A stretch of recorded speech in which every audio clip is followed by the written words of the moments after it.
What up, babies? It's your girl Mika here. I promise you, I have not been crying. I have been cutting onions and garlic, child, and it's got me messed up. So, however, we're cooking today. I'm getting back to trying to cook and stop eating out in the streets like I'm doing, y'all. It is just getting to be too much. Financially, it gets expensive, and then it's just bad for your health. So, I am all about a turnaround here lately. Hypertension, diabetes, and everything runs in my family. I see it every day in my place of business. I am not getting ready to be sitting up on nobody's damn dialysis machine. I'm not getting ready to be sticking myself with no insulin. I'm not taking no blood pressure pill. I'm not doing that. So, I'm trying to get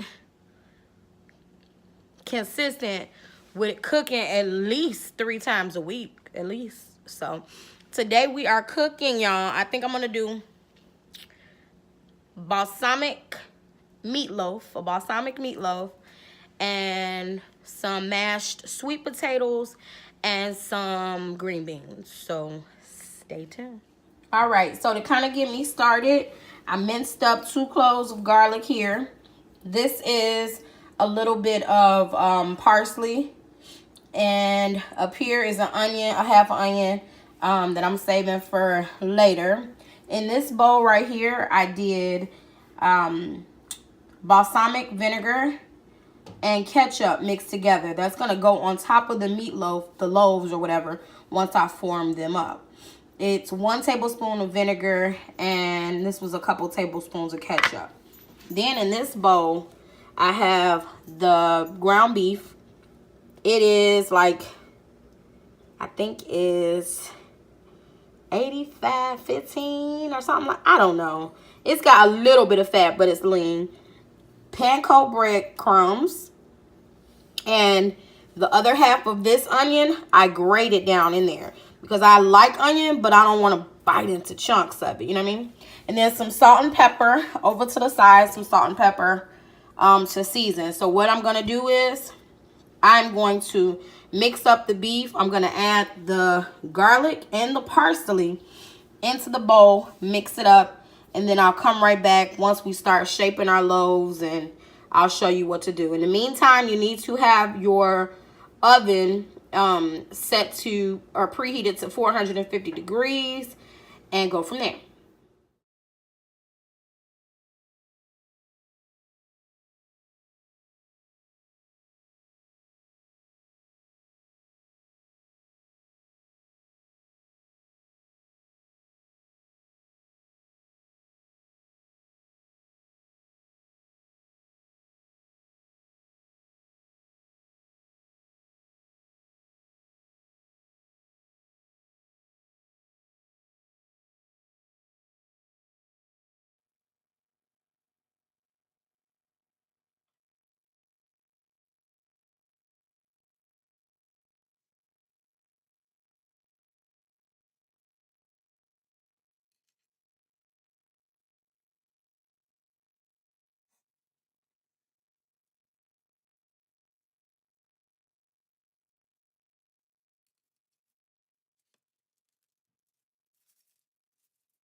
Next, you just take your balsamic vinegar and ketchup mix.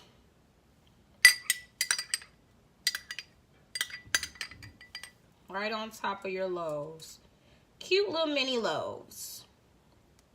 Everybody can have their own little meatloaf. Let me kind of. I've also done the plenty of meatloaves where you do the brown sugar and ketchup top, but again, this is a balsamic meatloaf. So, get that going. They look cute. I'll get them put into that oven at 450. I say you want to bake it on the middle rack until it's cooked thoroughly. So it'll probably take about 25 minutes. But I'm going to look at them after 10 or 15 minutes, see what they're looking like, and go from there.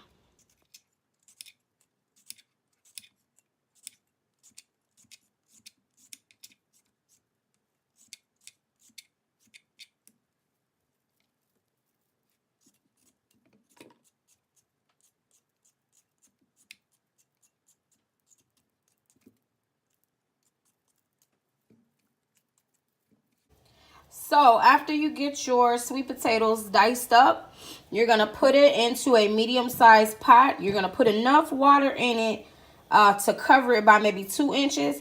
And then put a pinch of salt in there. Let it go. Let it boil until your sweet potatoes get tender. And then I'll show you what to do after that. Lord have mercy, all this time I thought I was recording. Have mercy. Anyways, here's a quick little tip for you guys.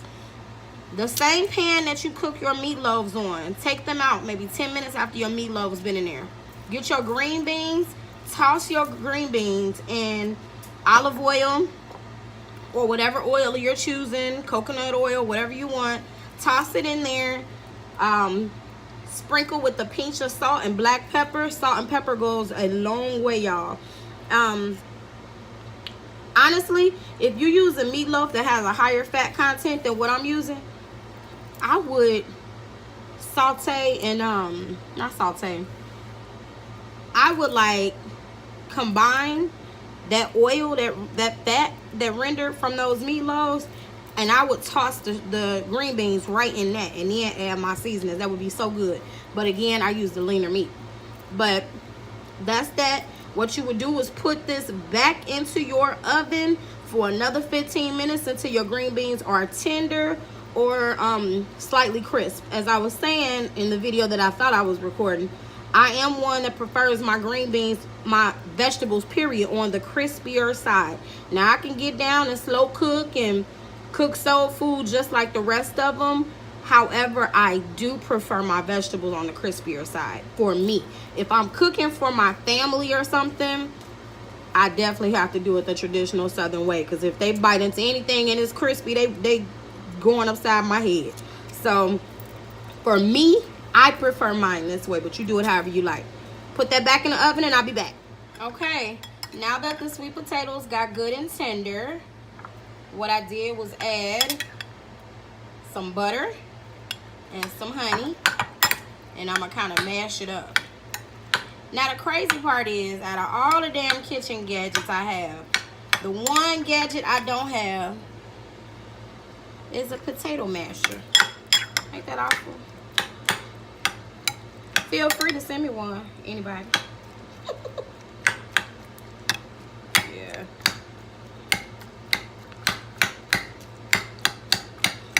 So I'll keep working at this, keep kind of mashing it. I'm gonna taste it.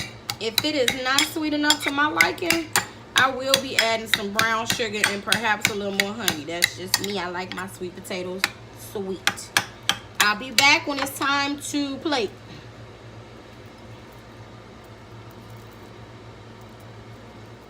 Ladies and gentlemen, I would serve just like this. I did garnish those green beans with some slithers of almond.